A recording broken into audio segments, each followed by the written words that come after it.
build out the AI, one of the probably the best AI technology in this blockchain and cryptocurrency space for investigation and also for the AML compliance.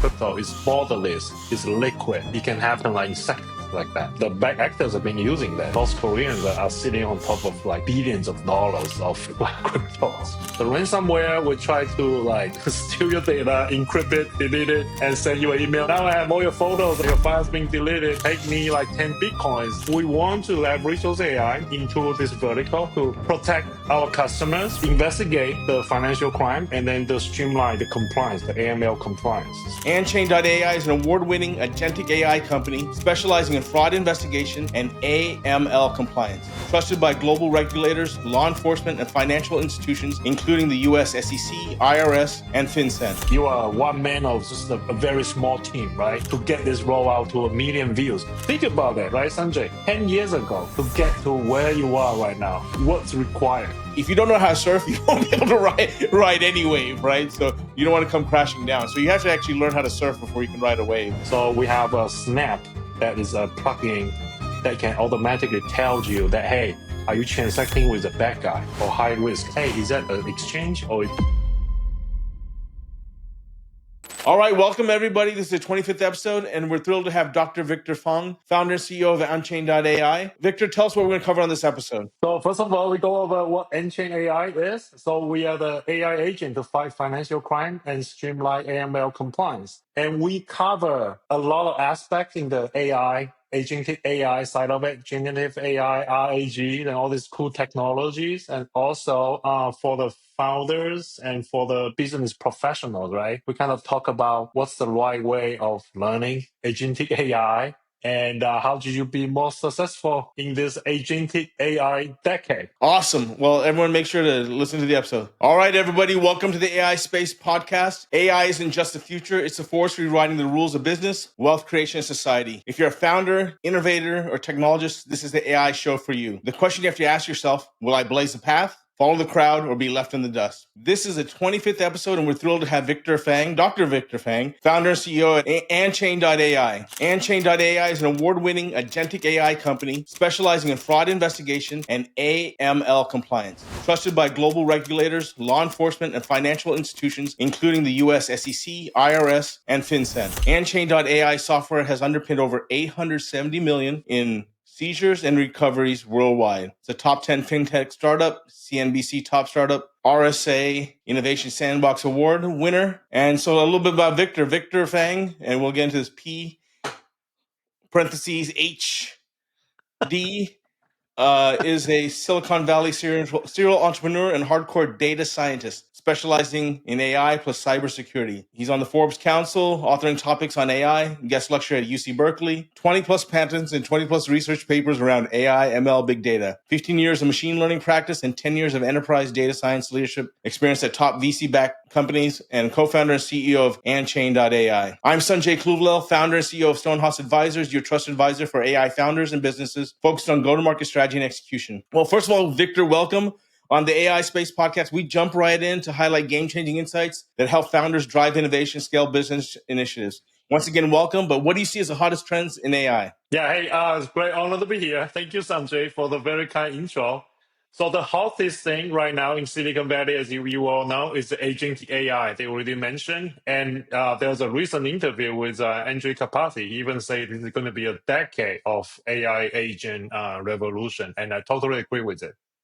But what else do you see from a medium to long-term perspective in terms of trends? Yeah, I think so as a technologist, what I'm seeing is, first of all, AI is not new, right? AI is actually invented in 1960s. But I mean, most people now get exposure to the technology, especially generative AIs and AI agents and all that, is all thanks to the recent rise of the GPT, right? Really breaking the Turing test now, right? Do you aware that actually the AI can actually fool the human, right? It's getting smarter and smarter. And earlier this year, right? I think we already passed that threshold, the Turing test. So yeah, that's a lot happening right now. What I'm seeing is it's going to disrupt all the different verticals.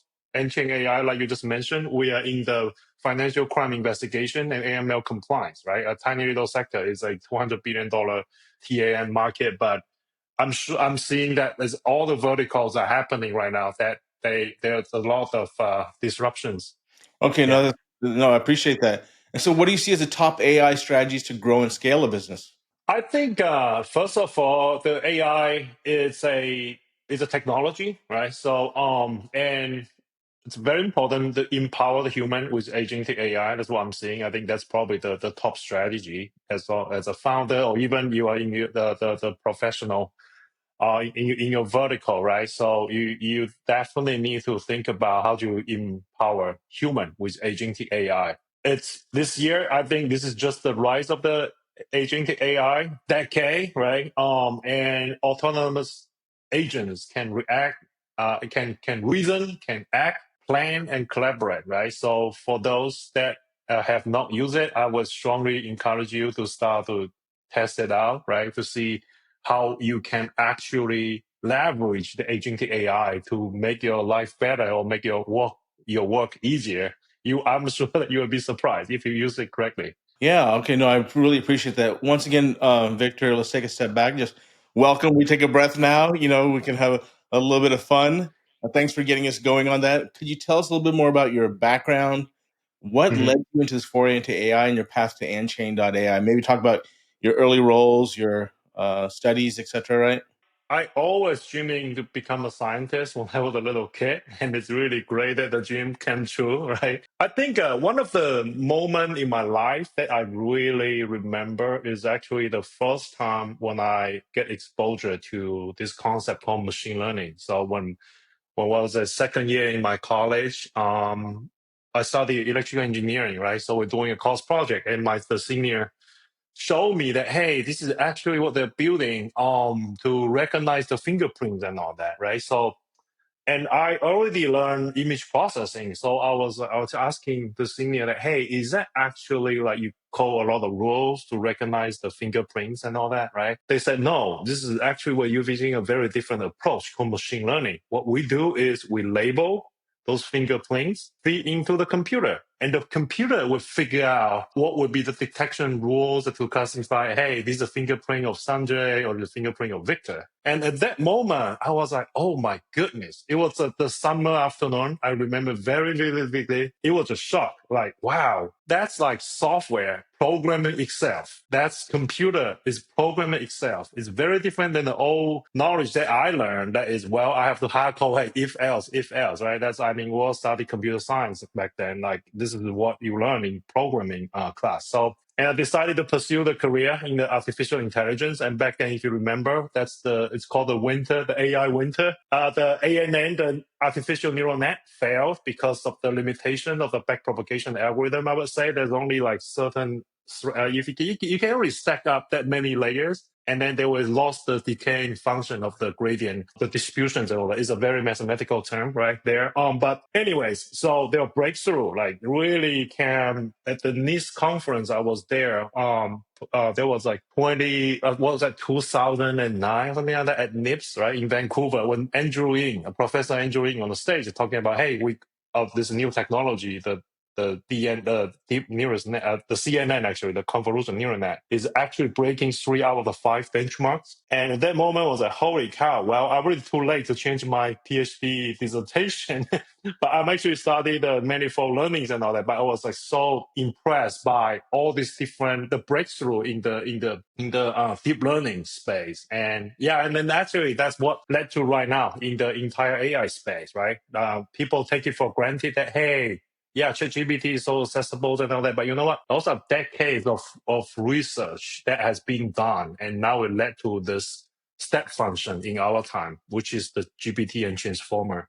Yeah. Yeah. So, what was your PhD in, and where'd you study? Yeah, I got my PhD in University of Cincinnati, this was founded 1819, one of the oldest engineering school in the US, I would say. It's a great engineering school.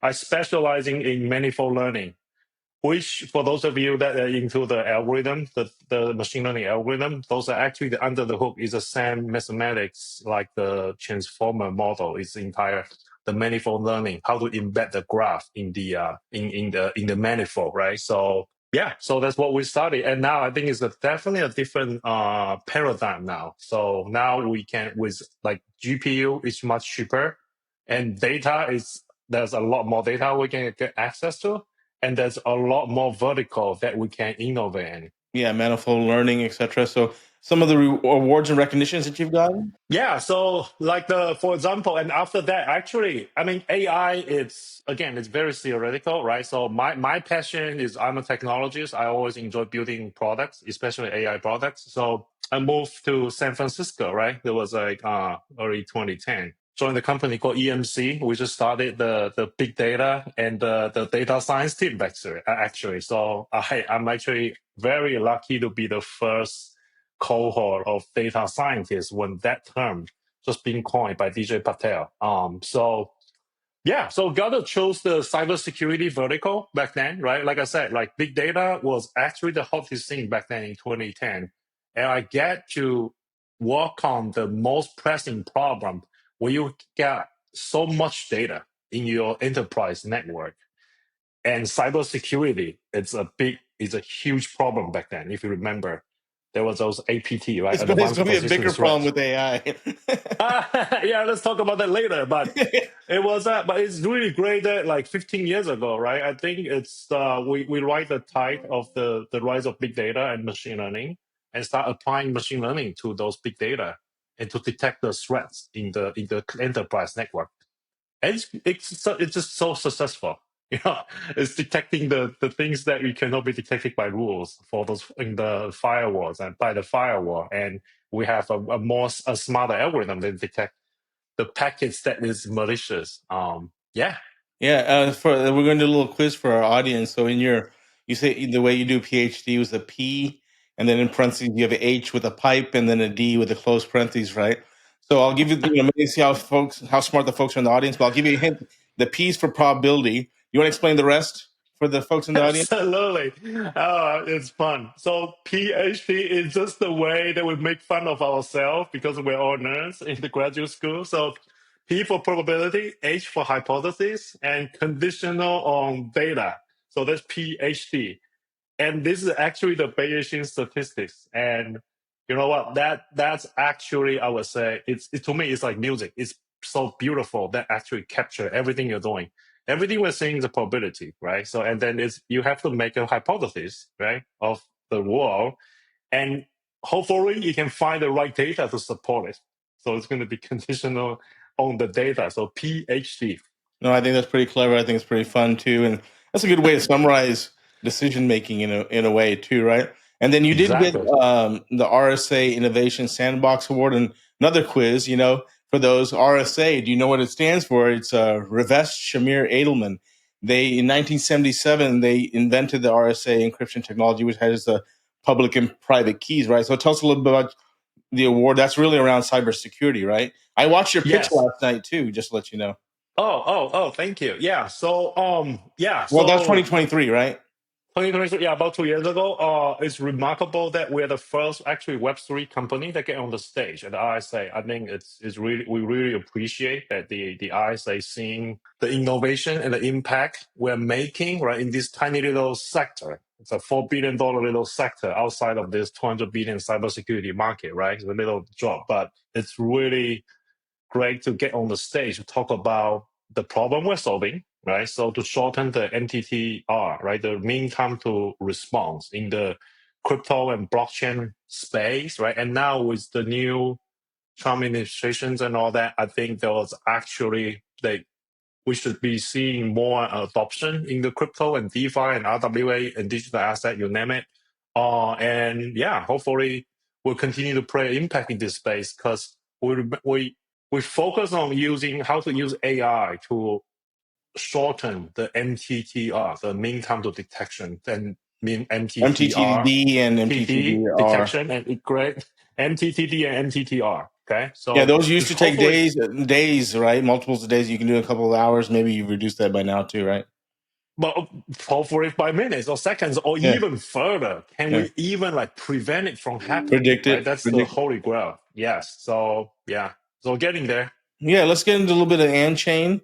Tell us a little about your role, the mandate, how you started the company? So we started the company in 2018, Silicon Valley, right? So back then I actually spent 2 years at the company via Mandiant, which is the leader in incident response. Sorry, what was the And name of the company?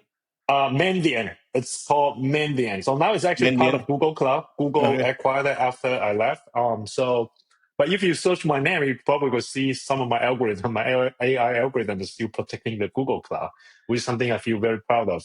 So fast forward, I mean, I think we built out the AI, one of the probably the best AI technology in this blockchain and cryptocurrency space for investigation and also for the AML compliance for the private sector. And really So great that AML we, is anti-money laundering, right? yes, not auto ML, so anti-money laundering. Okay, so that's a very specific financial regulation they have to follow. If you process money, basically. So what's the mission of AnChain.AI, your target segments, use cases? I think so. First of all, right, AI is in our last name, right? So that's something we have a strong conviction, and And I it's guess the really AnChain is great. what? Analyzing blockchain, right? Analyze blockchains, Yeah. exactly. Analyze blockchain with AI. And well, it's born in China, so in Mandarin, ancient actually means security. Oh, wow, nice. Yeah, I love the name.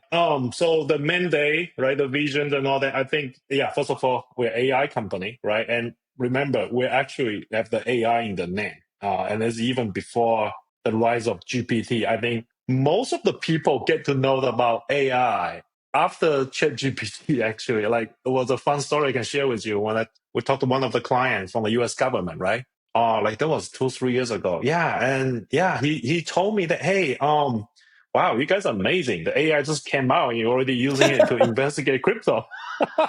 Right. Yeah, I think the I was early like, well, early AI came out with neural networks. Jeffrey Hinton's like 1950s, right? 1960s. yeah, Where but those can only do certain things, right? It's not as smart as what you are doing. Like now we pass Turing tests and all that. But I was like, no, it's like AI, artificial intelligence, was invented in the 60s. That's a while ago. And actually, my PhD is in AI. But look, it's really great to see the ChatGPT and especially OpenAI, right? They really make it like more public. And also, like I told you, that those last 15 years, I'm Silicon Valley building AI products for cybersecurity. But you know what? Those are more for the enterprise. For enterprise that can pay millions of dollars on those. And you think about that, we're democratizing the entire AI adoption.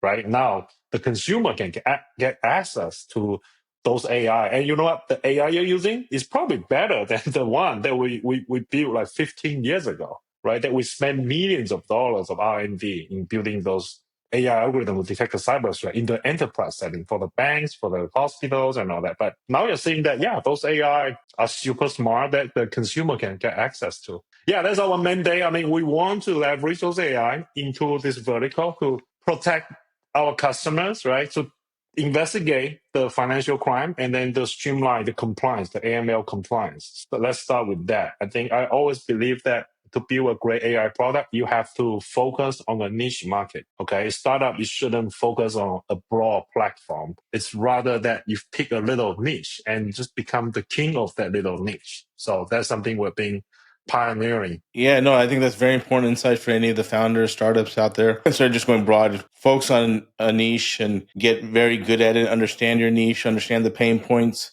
be able to create a solution, address those pain points, be able to articulate it, and create in such a way that like willing to hand you over money on a repeated basis, right? That's kind of like what I've done with Yeah. this podcast too, in the sense of I could gone broad by saying, hey, I launched my AI business. I'm sure the other people are kind of struggling out there. Why not invite folks like you to come on here and help give people insights? That's my Thank niche you. in a sense, right? So are you focused mostly on the financial sector, crypto sector? So what's your exactly niche? Yeah, let's talk about that better. So again, dig deeper into that. So, at least four sectors, right? The government I already mentioned, right, and the blockchain foundation, right? Ripple, Solana, Provenance, the blockchain that behind the most recent IPO figure, they are all power on the via this blockchain called Provenance. Actually, we have been working with them So for about Providence 2 is years. a company. It's a blockchain.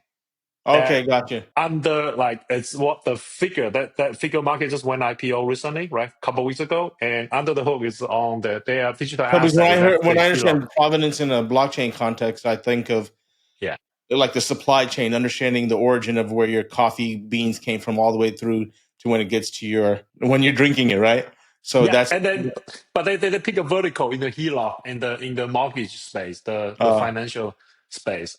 Yeah, it's great company, so great they picked a technology. home equity loan. Is that what they did? Okay, gotcha. Exactly. That's the main business of Figure, and then they actually pioneer in innovating that in this sector, right? If it's again, if it's like what I just said, right? You have to pick as a startup, you have to pick your niche, pick your vertical, and become the king of that vertical. I think that's exactly why Figure is so successful, right? I have a good conversation with Mike Hackney, great guy, great fintech innovator in the space. So and then the third one is the financial service, right? We have the like PwC and all this like the GSR and all that. And the fourth category is actually the consumer that we just happen to start opening up those AI technology for like all the like crypto wallet owners and all that. For example, we are actually the one of the most popular plugin in MetaMask wallet.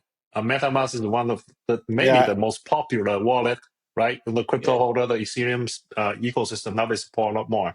So we have a Snap that is a plugin that can automatically tell you that, hey, are you transacting with a bad guy or high risk? Or even some of the consumers, right? This is accessible for everybody. Some of them are using to just to recognize, hey, is that a exchange or is it another trader?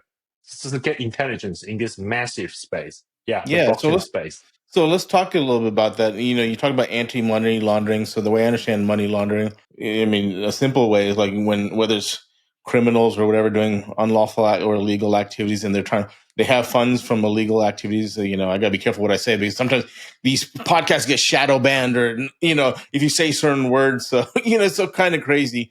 I think I had an episode on using living neurons for AI recently, and the view count was lower because I think it may have been shadow banned or something because of the topic. So you gotta be careful what you say on these. But anyways, taking illegal activities, money from illegal activities, basically they're if you think about money laundering, you're laundering or cleaning the money by putting into maybe some legal operations or putting into crypto or putting into something else where people don't know the origins of that money, right? So maybe you, as an Mhm. expert, give your understanding of that, right?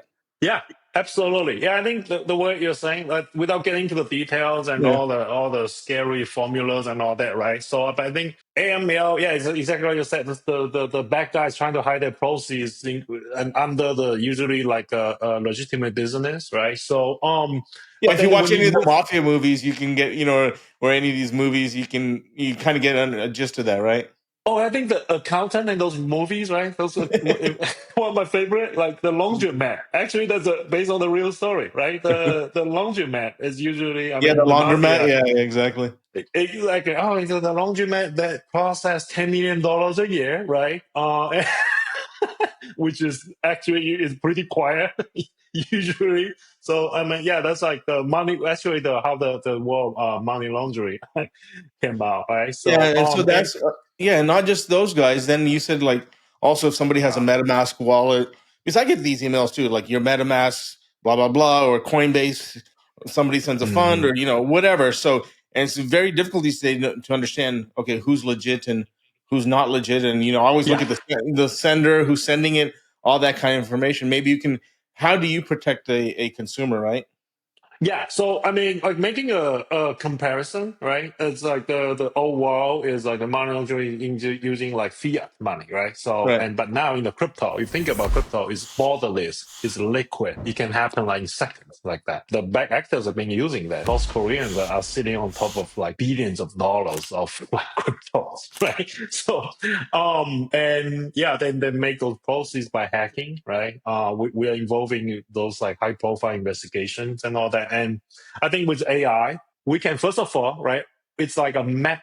we're creating a map, a Google map for the blockchain world. There's over 1 billion addresses out there, and they all look the same. There's a whole bunch of random looking strings. Those public key you just mentioned, right? Those are address. So can we automatically, based on the on-chain transactions and all this like off-chain like intelligence, can we actually combine them together and automatically detect the risk score, like give them a risk score automatically? And then for traders or everybody on the space, we tell them, hey, this is actually a safe person to interact with. If it's owned by Coinbase and all these legitimate crypto exchanges and all that, or the one that coming from the exchange is actually the OFAC sanction list, right? The OFAC is one of the agency under the Department of Treasury in the United States. They regularly publish the sanction, and then they have a section around cryptocurrency. They have those. But then this is the spectrum, right? Totally legitimate crypto addresses, like by the Coinbase and all those, and Binance and all these legitimate exchanges. And then the other side of the spectrum is actually those malicious and bad and sanctions addresses. So we use machine learning to kind of fill the gap here, right? You already know the good ones and the bad ones. So we come up with basically a regression model to kind of fill the gap in those, to infer the risk score for all the billions of addresses, and then put the attributions on top of it. So you know who is the counterparty you're interacting with. And that's something like so how do I get to this kind of idea, right? It was actually when I was like working on those cybersecurity companies in the past, there was a malware called the ransomware. The ransomware would try to like steal your data, encrypt it, delete it, and send you an email. Now I have all your photos and your files being deleted. Take me like 10 Bitcoins. So we send you the encryption keys and stuff like that. Or we'll send you back the file. Yeah, the So malware, ransomware, ransomware. yeah. Yeah. And they use crypto, right? I mean, they're not going to use a Swift system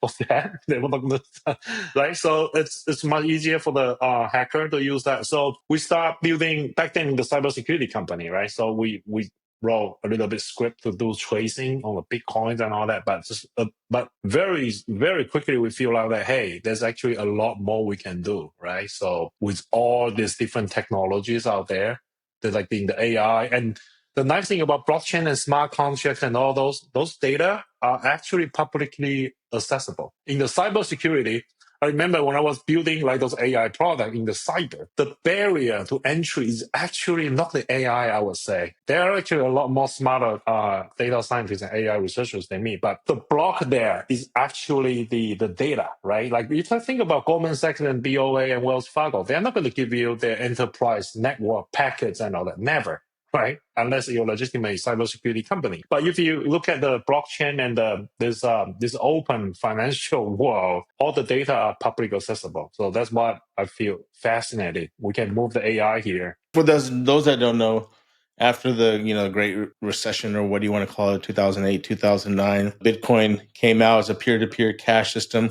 It's based on the blockchain technology, which is a publicly distributed ledger, right? And so that way, versus fiat money, which is there's no transparency, right? So you can see all the transactions, all the blocks out.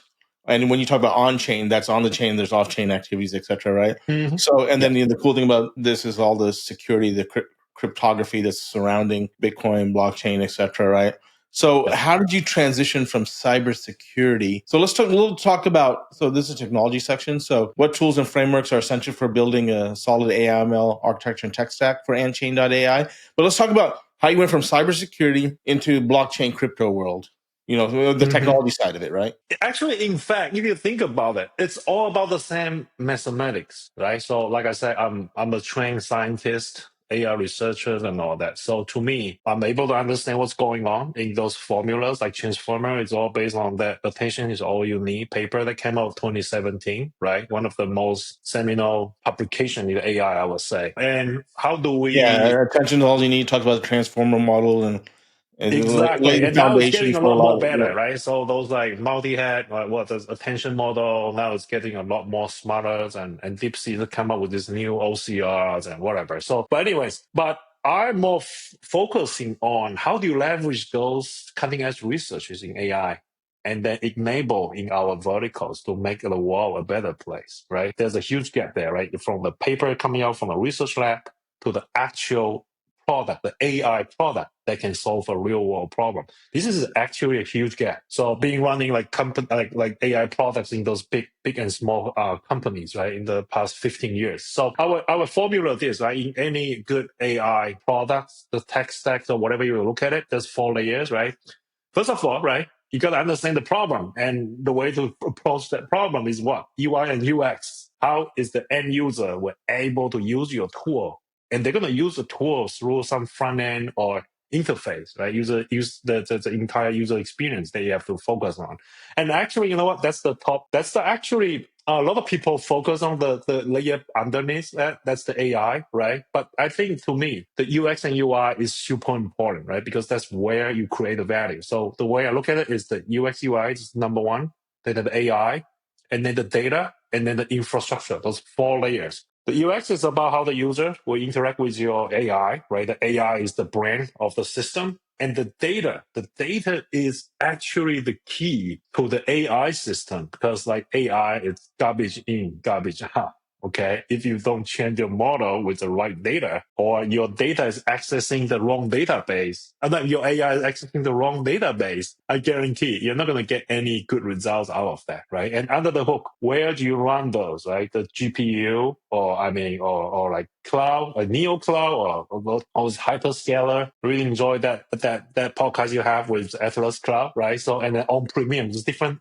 The infrastructure layer, right? Right now, the biggest problem in that layer is AI is actually getting super expensive, I would say, right? So how do we keep the costs lower, right? And then to make it more accessible. You're talking about now we're getting the tokenomics or whatever, not the crypto tokens, but it's actually the LLM tokens. And Jensen Huang yesterday he talked about the entire hours of tokens. It's all about those LLM. He's trying to tokenize everything, right? We think it's GPU.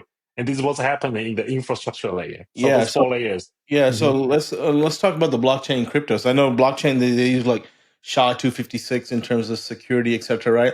As we get into like AI and quantum and other things, what do you see as the cybersecurity threats in terms of from a security perspective? Right? Yeah. So okay, I'm not a cryptographer. There's Yeah. but I just happen to know enough because we have to deal with that. Like our customer keep constantly asking us about all this, the quantum, right? The quantum computer. This is actually another area that is making rapid progress right now.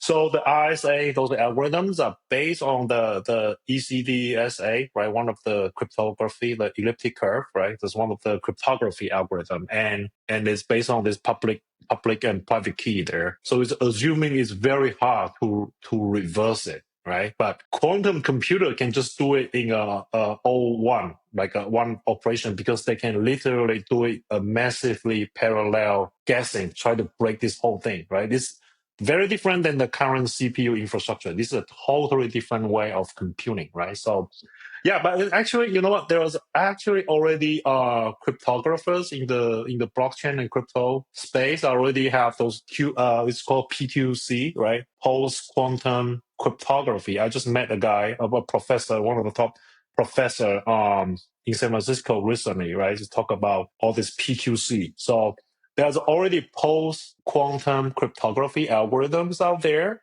that is assuming that hey, if quantum computer is invented and boom, like RSA will be in trouble. But let's assume they happen. There's already patches out there that are making available. And yeah, I think that's another interesting area outside the AI, but we're more focused on the AI. But of course, we have to keep an eye on what's going on because the cryptography is actually the fundamental mathematics that making it's not just the crypto and blockchain world, it's the entire banking system. It's encrypting every packet that you and I, how they run on the internet, right? This is actually a more profound than just the crypto. Yeah, I Yeah. know because like we won't get into the deep of like SHA-256 and stuff, hexadecimal, and it comes into like a 64-bit sequence, right?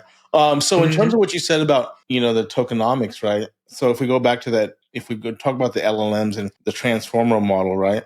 I Mhm. was researching a little bit recently, and I think the problem with tokenomics and the current model, because I've said this on a previous episodes, I'm not sure if the current models, the foundation models, are sufficient enough when you get into some of the deeper reasoning. And I think even we'll talk about later the Apple paper, where if you get over 1,000 iterations, that's like a million permutations, and reasoning kind of breaks down. The simple thing in terms of the transformer model is, Mm-hmm. I guess, the cost and increases quadratically because say that you have a token of 2, right? 2 bits or whatever, and then you double that to 4, right? I think it's like an n squared or whatever. So it's a 2, 2 squared is 4, Mm-hmm. 4 squared is 16. So that's a quadratic increase. So now every time you double, every time you increase the tokens, right? That's an increase in terms of cost and stuff. And that's why I think some of these models are going to break down. Maybe any of your thoughts on that?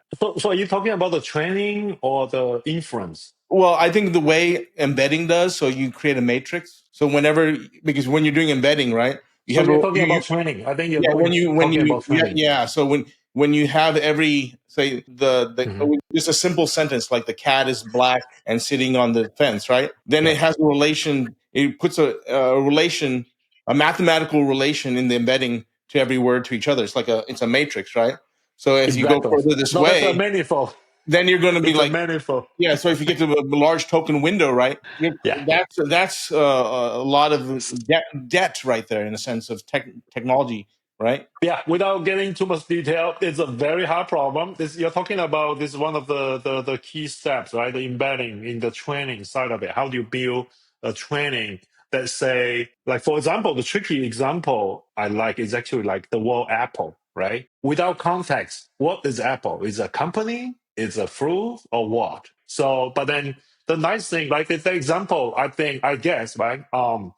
What you're trying to say is how do you come up with this mathematical embedding of all these words? At the end of the day, it's like the tokenizing all these words and all that is about converting a word into a vector, like a 1,000 bytes long vector. This is what's happening in the LLM, right? So embedding a word, but that is that problem. So how do you compute that change that function to convert that? That's a very hard problem that requires a lot of GPU to train. That's why it's costing like OpenAI like hundreds of millions of dollars to train the GPT-5 and GPT 4.5 and all those models, right? So, but the nice thing is that once you have that, it become a operator so that it can actually just use it for inference, right? So there's two parts to it. What you're talking about is actually the training side of it. It's super expensive to train those LLM models, but once it's released, is actually it's much cheaper to do the inference. Yeah, Yeah, and I think it's important what you said about the apple because if you put it in context, if you put red in apple or green in apple, there'll be a certain weighting for that, right? Versus apple and a correct. phone or apple and a logo, there's going to have different weightings, right? Yeah, okay, it's great. I can explain to you as a layman's term what's happening. This is actually the one of the key breakthrough in the attention is all you need paper, right? So back then, I mean, like the Apple, like the way you train this LLM, all this model. Let's step back a little bit. How do you train this model, right? You have a huge corpus of text from the internet, right? There's 1 petabyte or something like that that they train. So and then each of them, like I say, you can see a sentence, I eat an apple, so you know that that's a fruit, right? This entire context. But you say, I bought a Apple iPhone, that you know that is referring to the company. So you're But if feeding you all just this said, but if massive. you just say I bought an apple, that's ambiguous. If you don't know, okay, if you Yeah, don't know, because exactly. So those will let the model. So they will be trying. Actually, they try to. The model is trying to optimize in the way that where you're going to place this little dot in this massive high dimensional space.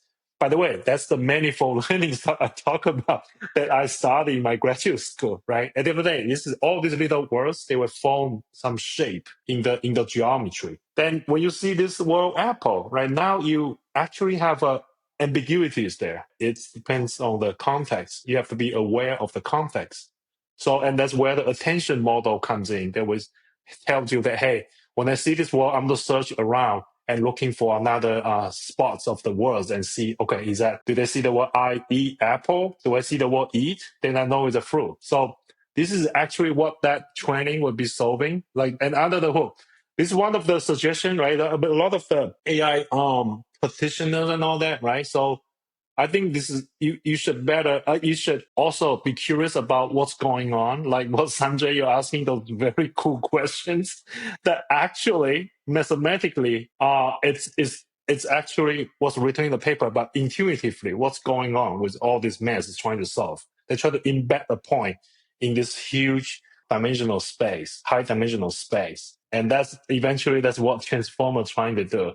Yeah, I think the simple way is saying if there's n tokens, there's n squared comparisons made. So if you get a million tokens, a million Hmm. squared, right? And that's going to Hmm. create the cost complexity, the memory issues, the computational complexity, etc. Right? So I think that's where it comes And into. And a lot of people don't understand that, right? yeah, exactly. And not to mention, you're talking about text only. Yeah. How about video Oh yeah. and Wow. image? Like using the solar too, right? Those are multimodal AI, which is another hot topic right now, right? Oh yeah. Like So you even combine the the text and the video and audio together to generate a video that have sounds, have your face there, and may have text in there, right? It's all driven by the prompt, text prompt. No, because I Those are know the because like multimodal. so different models use different amount of tokens, right? So I think Yes. instead of buying each model, I think I'm using Night Cafe, and it'll let you use like Flux Pro or even the new Google VO or Hmm. whatever. Yeah, And I VO3. mean, Yeah. like the Google VO has a lot of credits. If you can go buy it directly, it's you get the subscription. But I'm not using it that often. So, but the quality, the output's great, but there's a lot of credits to use like a Google VO or And version. you know what's funny, like Sanjay? They're still losing money on that front. You have to pay hundreds of dollars. You're not even the money you are paying as a consumer is not even enough to cover the cost of running all those systems because there's so much tokens being consumed, right? So yeah, that's why I feel like it's people are talking about this AI bubbles and all that. I think yeah, it is a bubble that is forming, but there's a strong use case that are still driving it to push this forward, right? So So, yeah. so going forward, what are like some of the platforms and tools you're looking at from a technology perspective as you're evolving AnChain.ai? Yeah, I would usually like that tells you like those the way I look at any AI product, those four layers, right? So I would start to think about what AI tools, right, I can put into those four different layers. So I mean the interesting thing is like for example the UI and UX side of it, right? So I mean one of my favorite one is the Lovable, right? It's just so fast for me as a CEO, as a technical founder to actually rapid prototype the products out and then to show my engineer that hey this is what I want and they will turn into a production. So if you look at this, right, the entire I would say these generative AIs and AI agent, they are actually changing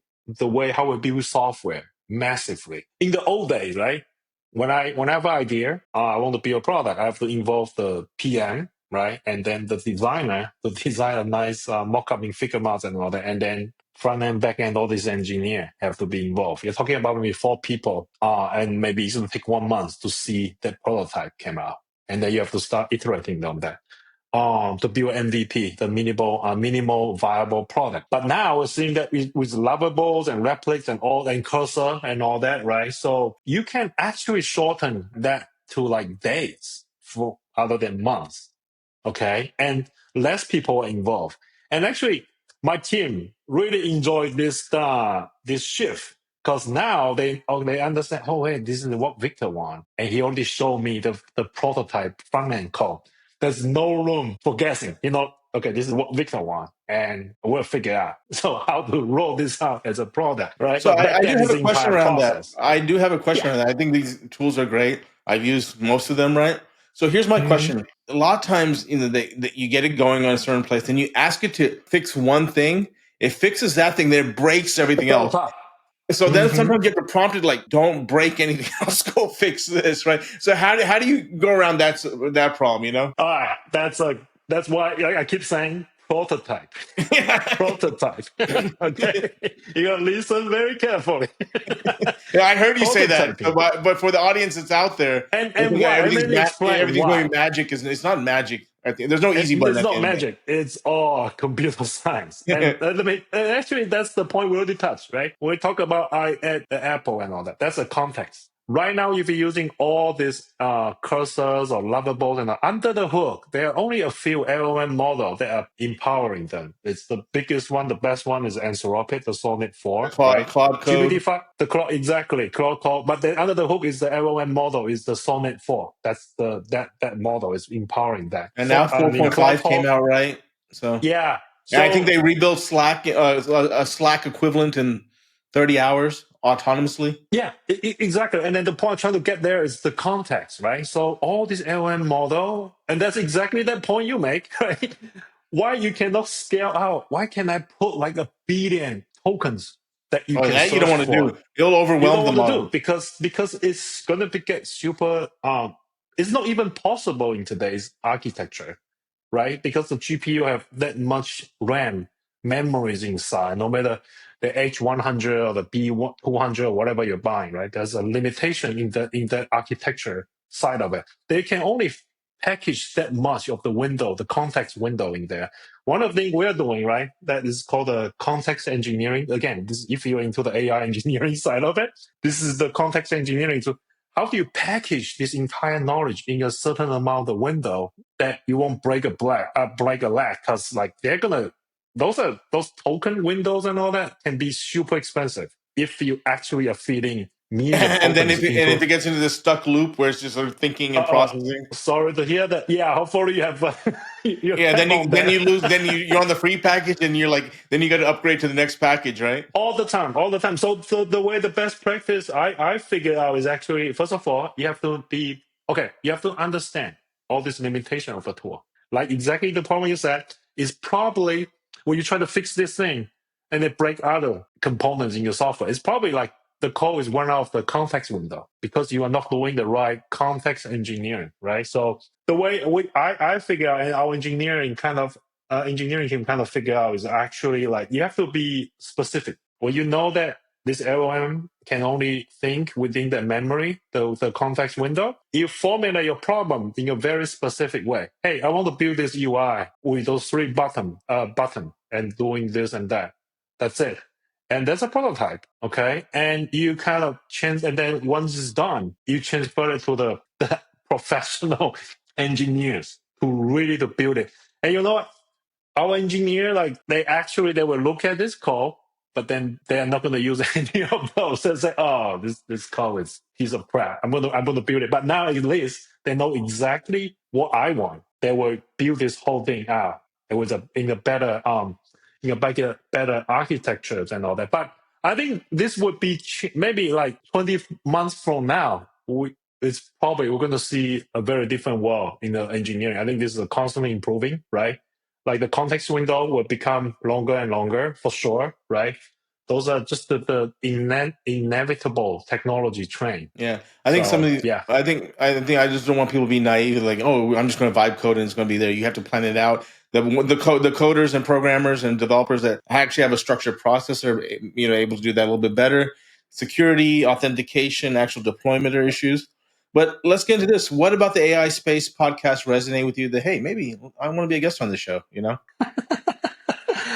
I think the what can the audience get out of this, right? I think those best practice we want to share, right, with your audience, and and then understand where the future is heading, right, and what you can get value, and then how can you actually leverage the insight you learn from the our podcast, and then make your career better, right? Because right now another thing that I want to highlight is actually this agentic AI is changing the job market. You guys probably seeing like yesterday, like Amazon laid off another Yeah, like what ten Amazon. thousand or more. Yeah, Meta is doing the same thing and all that is happening. I think the industry is redefining the job. One of the example I just shared recently last week was the podcast with Fidelity, right? So like back then, like when we drove through the Golden Gate Bridge in San Francisco, you have to stop and pay toll. And my kid asked me, "Hey, Dad, is it a good job?" Like because like that person sitting there, right, seems like very powerful. Every car have to stop, no matter what you're driving. You have to stop there, pay the $5 toll, and then continue on the Golden Gate Bridge. And it was just like after a few years, one time on drive across from Napa Valley back to the city, I don't have to stop. And I was like, what's going on? What happened? And I was like, oh, holy cow, those pay tolls are gone. Now you just go straight through and you will get a mail in house to pay it. What happened to those people? What happened to those jobs? It's no longer there. And what's more scary is just happened overnight. You don't see it on the news. It just happened like that. And I told you that earlier this year, we just passed Turing test. You know what? When I'm studying AI in my PhDs and all that, that's the crown jewel that all the computer scientists, all the PhD students want to crack. And look, earlier this year, just a few months ago, we already passed that. And there's no party. It just happened. right. Soon, the job market, you're going to experience that also. right? Yeah, Suddenly, no, well, you're there absolutely probably right. no that many front end engineer. Probably, I'm just making it up, right? So, or would be less roles in those, right? Because it's my take is whenever if your job involves something that is pattern recognizable, like repetitive, but in a more advanced way, right? So there's a highly chance that the AI could replace it. And you know what? A lot of the processes and all that, the workflow, like the anti-money laundering is a good example. There's three key components, right? Intelligence, investigation, and reporting, right? With a very defined processes and all that. So those will be disrupted by the agentic AI, and it probably will happen sooner than you would think. Like when I drove by Golden Gate Bridge and realized there's no Yeah. pay toll. Before we continue, I want to invite everyone to follow Dr. Victor Fang and AnChain.AI. Where's the best place for folks to follow you and AnChain? On LinkedIn, yeah, my LinkedIn, yeah. So Okay. Dr. Victor Fan, yeah, that's All my right, on my cool. LinkedIn. Well, just make sure everyone, definitely like, comment, subscribe to the AI Space podcast because that helps us to grow the show to have more innovative guests like Victor. The other thing too, you'd mentioned earlier, you'd watch the Mhm. Atlas Cloud episode with Jerry Tang, and you're on their advisory board. And we actually met at an event in Austin, thanks to Nancy Burdett, who's spearheading Yeah, that. And she's great. you got up on the stage. We just met right on the stage, and I loved your energy and your positivity and stuff. And you were talking. Hey, we were both talking. We got to find a way to get you on the show. So glad we can make it happen. Yeah, thank you, Sanjay. It's a great honor being on the show. And then you have, yeah, it's what the 25th you said. Yeah. So lesson is we're going December 12th, 13th is the 1 year anniversary. So yeah, that reminds me, we broke like 1 million views recently on Ooh, YouTube, 1.4 million. So just continue to wow! grow, right? Yeah. So Congrats, man. Yeah. thanks. No, I appreciate it. And it makes, it's all keys the awesome guests that I have and, amazing audience. What do you think of the critical insights around vision, mindset, strategy for long-term success? I think so. From my side, all my opinions are biased, right? I'm a technologist, so I look at it. To me, it's like there's like tides, right? So you have to be able to see the tides coming. We spend an hour right now Oh yeah. talking about this See agent the tide AI. coming, right? See Yeah. the tide coming, and you'll be able to ride it and achieve your goal, right? So it's super important, I think. And now, like I said, like earlier, like 2010, I think that time was called big data and machine learning, right? And all that. So you're gonna write the time. So what happened to that's why you talk about the patterns and all that. A lot of those patterns, my patterns I actually file during that because when you're able to write the time, you see the time and then write the time, it's actually there's a lot of opportunities. Like it's almost like those days, I'm telling you, like whatever I turn the tools to that problem, I'm going to crack it. And I'm the first one in the world that's to solve it, right? At AnChain, we have 4 patterns here, right? So using the AI and machine learning for the blockchain walls and all that we help to improve the investigation to go deeper and go faster. And then from the private sector, we can make them the AML compliance cheaper and more effective, right? So be able to see the tide and write the tide and achieve your goal, right? I think that's my suggestion Let's talk to about riding the tide, right? It's one thing to see it, right, and have a vision or dream, right? What do you see as the key actions to ride the tide? listen to your podcast That's and right. all the good podcasts. No, I'm yeah. Seriously, I mean, I learned a lot of those not from textbooks Yeah. anymore. I mean, of course, I spent a lot of time in graduate school, but then now it's like learning all these different like podcasts, like from your podcast. One of Yeah, my favorite. I'm sure we both learned something new today just from this conversation, right? And exactly, and talk to smart people in the space, right? Exchange ideas. Don't be shy, right? I mean, look, that in Silicon Valley, you just have to be open. I mean, it's in the entire world, you just have to be open, right? Idea is cheap, okay? Yeah. And then don't be concerned. Oh, okay, so we need an idea in place before I tell you that idea. Well, No, in some cases you do because then some of these large companies may steal your idea and whatever, but in most cases you don't, yeah. right? Yeah, sure. But then it's, yeah, the way I look at it now, I mean, back then, when I worked in the big corporations and all that, the same thing, right? It's just like those process, I mean, there's an entire legal restrictions and about what you can share and all that. Especially if it's a public traded companies and all that, totally understandable. But really, I mean, willing to share. I mean, be open to discuss what's the problem you're facing, looking for advice, right? And then watch like great podcasts like this and like Sequoia, like Andreessen. Those are very good like podcast series also, right? And the conference and all that. So I always feel like I learned so much like from watching or like talking to Right. No, you're the absolutely top minds in right. the space. And just the tide is coming, and I saw the tide coming.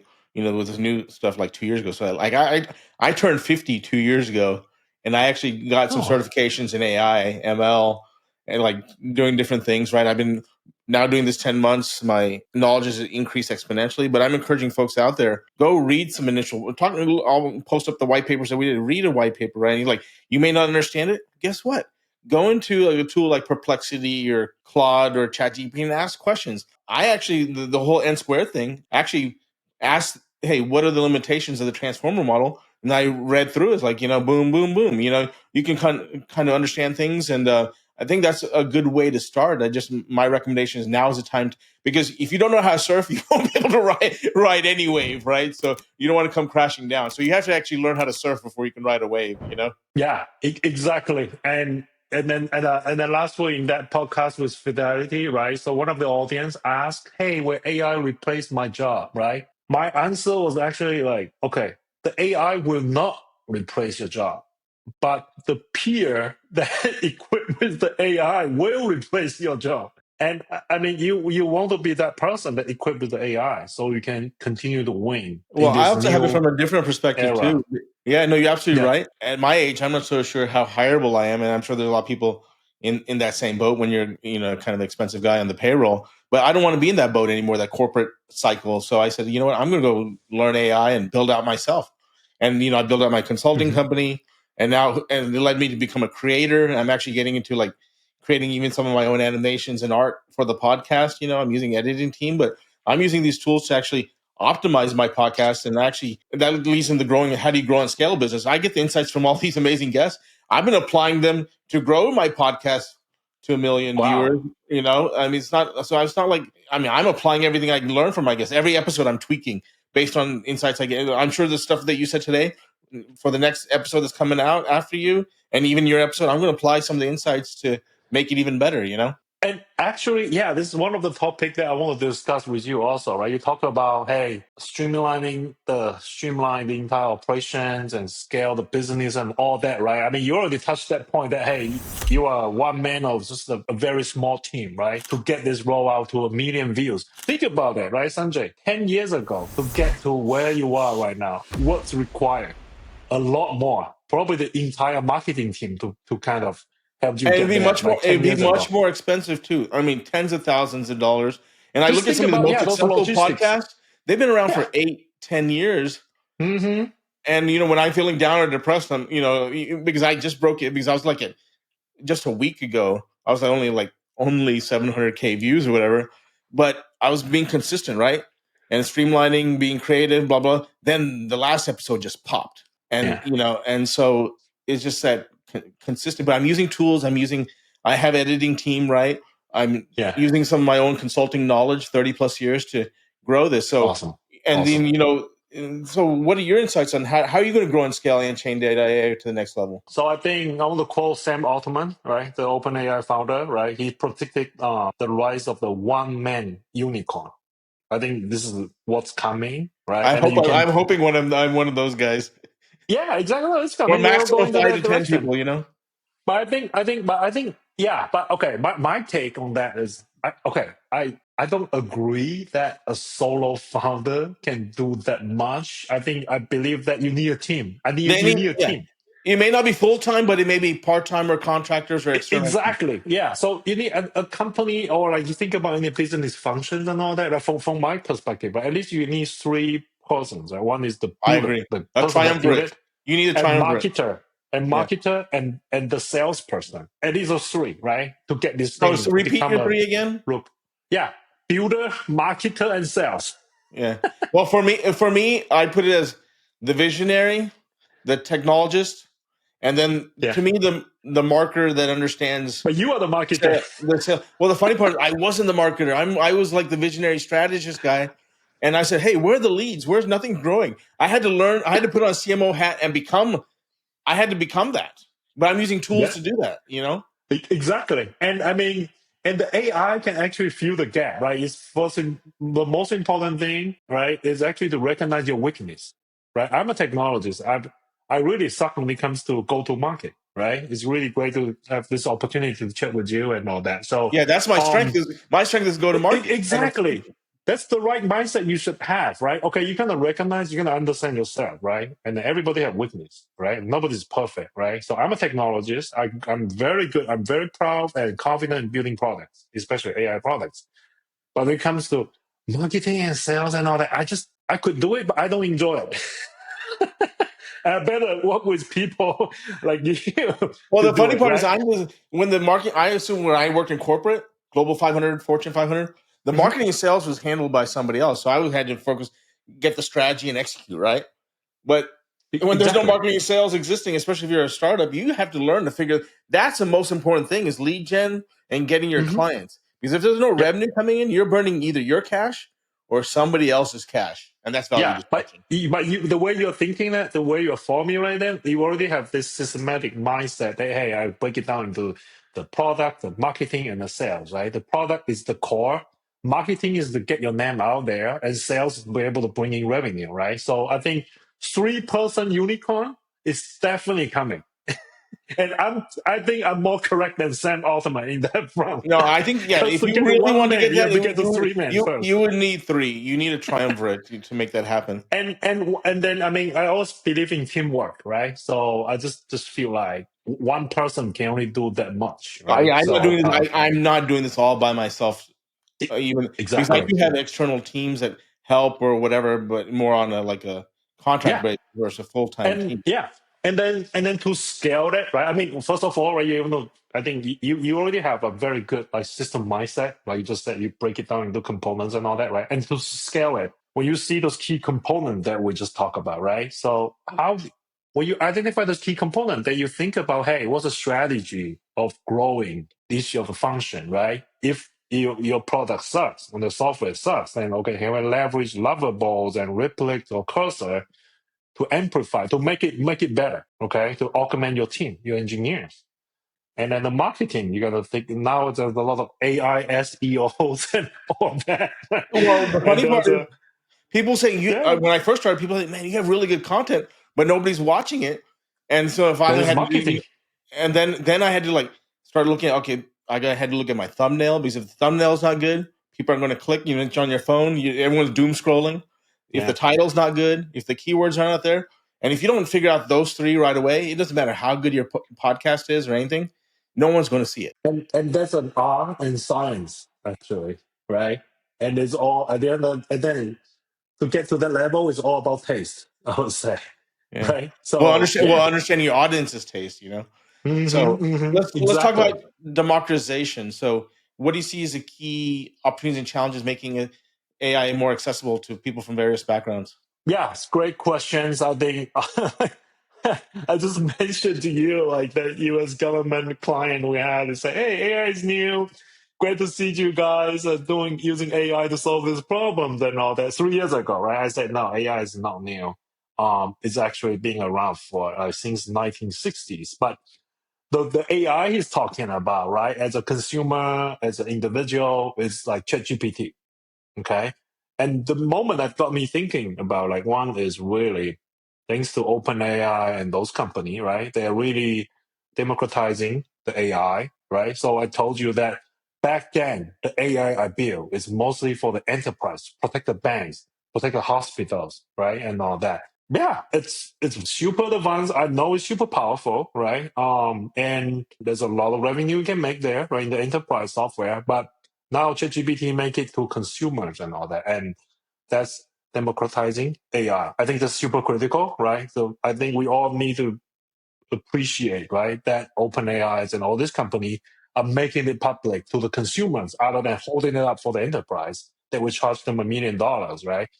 And second, I think to democratizing the AI is, I would hope the AI is going to a more open source and route, right? Because like now you're seeing, you know what, AI is become a national security level kind of strategy, right?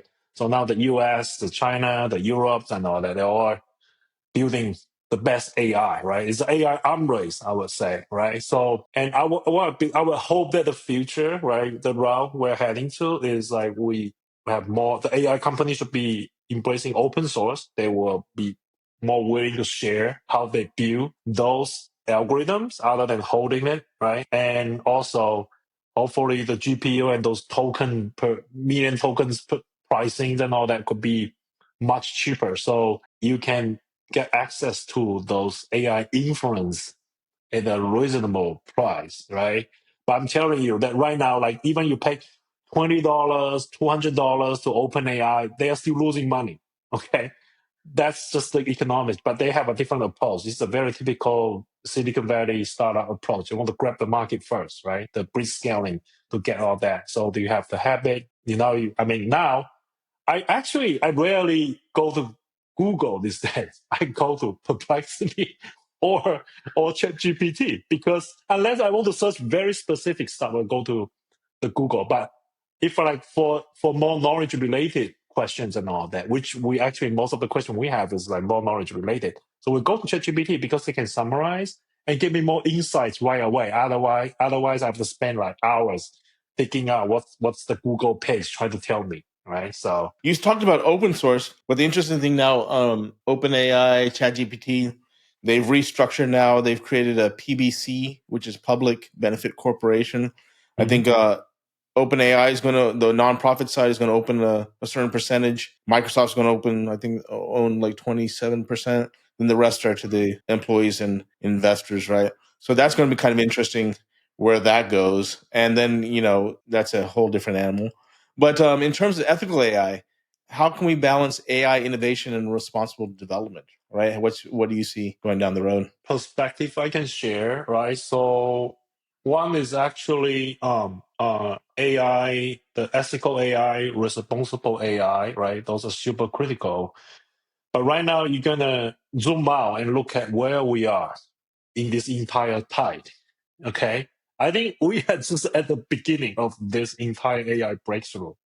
We're probably seeing only 10% of what's going on there, right? So and the role, and then I think my take is we should be more open to embrace the AI innovations other than putting too much constraint on that. Okay, so why I'm saying that, right? So like in my job, right, we actually actively participating all this international standard in the AML side of it, right? So we're gonna meet with the regulators. We actually have to share like our take on the AML compliance, and sometimes like the AI is related because we are AI company too. We have to share our perspective from there. What we're seeing is like EU, right? EU has a AI Act and all that. Those are super critical, right? It's great to have some guardrails and restrictions to make sure that you don't abuse the AI or you don't exploit the personal data and all that. Those are super critical. It's also right. My take as a AI Or technologist deepfakes. is like, Deepfakes. You seeing a lot more deepfakes? yeah, deepfake. Yeah, exactly. Of course. Yeah, but yeah, deepfake has become a problem, right, in the cybersecurity right now. And but the thing is that we need to have the right level of regulations on that. That's my take, right? So if like JD Vance and President Trump recently mentioned, right? So I think the US, right? We want to make the US more friendly for the AI innovations. By doing that, we're not going to put too much harsh restriction on the AI regulations, right? It's all about the threshold, right? The deepfake, if you use it for, I mean, define deepfake, right? It's a generative AI. Again, under the hood is all this token generation from random noise, right? The random noise comes in from that generative AI model and come up with some video that looks like the real persons and all that. Sora too, right? I've been using that recently, the OpenAI new, the video tools and all that. It's a great technology. If you want to call it deepfake, yeah, sure, it's deepfake. You can put your cameo there. I can put Sanjay, your video there. and then they will generate Sanjay is talking about some crazy stuff, right? We should definitely put some guardrail around that, right? But you don't want to put it too harsh. That will stop all this innovation, right? That's a still open problem. But my take is we should put the right threshold on the AI to make it like I said. If you zoom out, we are at the 10% of this entire pie right now. You don't want to put too much restrictions there. We should let it get to its full potential. Yeah, no, you're absolutely right. One of the things that I looked at, I was doing some research, and MIT Mhm. came with the iceberg index, which indicates how much of the employment can be replaceable by AI, right? And Uh-huh. so I had read, I skimmed the report, and I saw that was like 2.2% of technology wages. I think the US economy is like a 9.4 trillion labor market. So 2 Mhm. 3% is like 221 billion worth of value. So, I read that. Then I went to Perplexity. I'm not trying to call out Perplexity, but then I asked it some questions about the report, and then it said, "Oh, 20 to 30% of jobs will is replaceable." I said, "Wait, I don't remember seeing that in the report." And then Oh, I said, "Where?" I hallucination. said, "Give me the exact wording from the report." And it says, Mhm. "Oh, I can't. I don't have the exact report, but it's based on other sources." And so then I Oh, actually loaded the report into that. I said, "From this report, do you see this 20 to 30%?" Like, no, it's not there. It's actually hallucination. 2.27%, blah blah blah. So my thing is, when we talk about ethical and responsible, there's a lot of people out there that are just trusting these LLMs, these GPTs, and because you don't know what else they're sourcing. So always double check your information.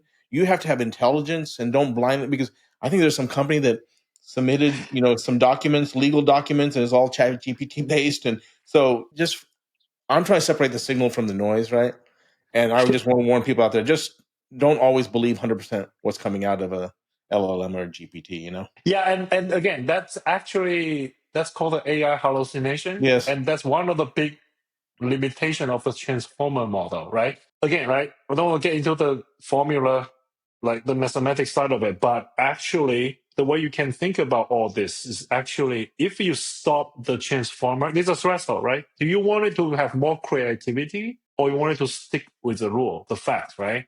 Well, there's If you different stick with the parameters rule, the like facts, temperature and the stuff you can temperature, adjust. exactly, is a parameter of like how much 0 you're to going to 1. allow the noise, right? So, and under the hood, that's what happened in the transformer model mathematically. But the thing is that you definitely want a little bit of creativity, so you can help you brainstorm and or do a little bit more open search and all that. But you should always vet the results. It's just like one of the limitations of all the transformer model, right? And one of technology, we use, right? It's called RAG, right? Retrieval augmented retrieval. Yeah, the generation, right? The RAG. So that's how we address our the Gen AI's hallucination problem. I just gave a talk at Berkeley last month on that, right? So when you stick the LLM to a very narrow perspective, then It it does well. will it does well, and because you limit the capability, you tell it that hey, just search in this tiny little vector.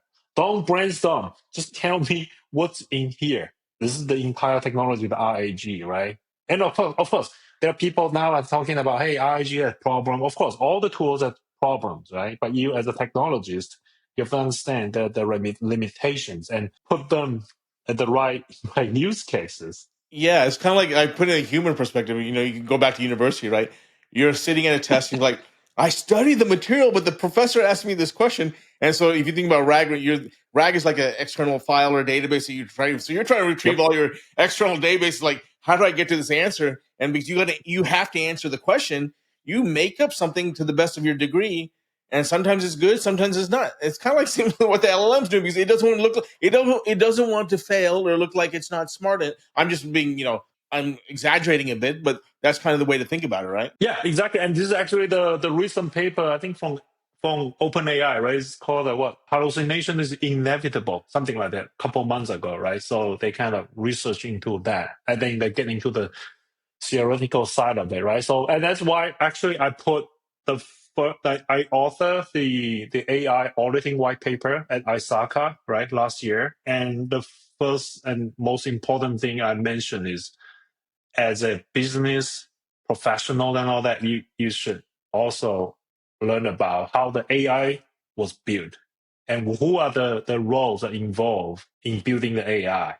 right? And what's the processes and all those. You gotta understand how it's built so you can understand better the risk that you could actually they could bring to your business, right? So I always want to close out with any concluding thoughts, insights, encouragement to those that are just getting into the space, or their founders or startups struggling to build their business. What words of insight do you have, or encouragement? I think, yeah, start with learning, right? Learning the AI, like watch more of great podcasts like this, and then use it. Don't be afraid, use it. And then if you're the founder or technical enough, right, just start building it to solve your a problem, and then to build it so other people can use. Yeah, I'm actually coaching a team of like 12-year-old girls, middle school girls, to compete at the upcoming White House AI Challenge that's coming in January. And you know what? I'm very amazed by these little girls, the capability of learning AI. So what they try to build is a nutrition app to help the school chefs to come up with better recipe within the budget, right? And OpenAI actually sponsor all the kids with the parents with a license, right? And yeah, it's remarkable to see how this younger generation are embracing Yeah, the AI. I think young girls are untapped potential. If they have so much potential in the way girls think, right? If we can harness Mhm. that in a good way, I think we can make even AI better. Yeah, and then I'm thinking about it, like even those little kids can learn that fast, right? There's Yeah. no excuse, And right? in the future, if As there's any an way I can help out on some of those things, let me know. But mhm. I could talk to you all day about the future of the AI space. With the technology diving deep, we kind of went into a lot of different rabbit holes in a sense, right? It's amazing. But Yeah. we're coming up on time. But for our listeners, where's the best place where they can learn more about Dr. Victor Fang and AnChain.AI connect with you? Yeah, so I'm active on LinkedIn. So LinkedIn and then search my name, Victor Fang, find it. I also have my personal website, victorfang.com, if you're there. And Cool. Enchained AI is also the, if you need any anti-money laundering or financial crime investigation tools and all that, yeah, we definitely want to talk to you. Yeah, normally I'm pretty good about pronouncing names. I realize I pronounce it very American. I like the way Fang. So everyone make sure to check out, connect with Dr. Victor Fang.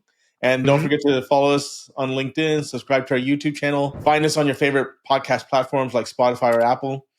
Man, Victor, I've Thank you. learned a lot from this episode. I can't thank you enough. Thank you for sharing with your insights today. I'm your host, Sanjay Kalluvilayil, founder CEO of Stonehaas Advisors. I hope you gained a wealth of game-changing real-world insights to grow, transform, and scale to new levels and dimensions, leveraging AI. See you all next time. Thanks so much. Thank you. Thank you, Sanjay, for having me.